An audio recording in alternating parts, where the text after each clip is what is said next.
దేవుని శాపము ఎంతో భయంకరమైనది. అంతే కదండి.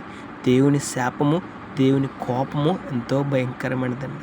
దేవుడు ఎవరిపైన అకారణంగా కోపమును చూపించారు, కారణం లేకుండా కోపమును ప్రదర్శించారు. ఇంతకీ దేవుని కోపము ఎవరిపైకి వస్తుంది?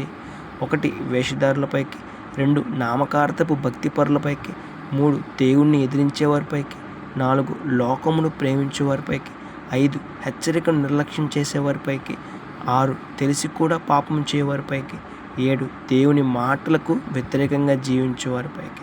వీరందరి మీదకి దేవుని కోపం రగులుకుంటుందండి. గమనించాలి, దేవుని కోపము ఎంతో భయంకరమైనది. కాబట్టి ఇప్పటికైనా మన జీవితాన్ని మార్చుకుందాం, పరిశుద్ధంగా జీవిద్దాం, నీతిగా జీవిద్దాం, యథార్థంగా జీవిద్దాం, దేవుడు మెచ్చినట్లుగా జీవిద్దాం, నిజమైన భక్తి జీవితాన్ని కనపరుద్దాం.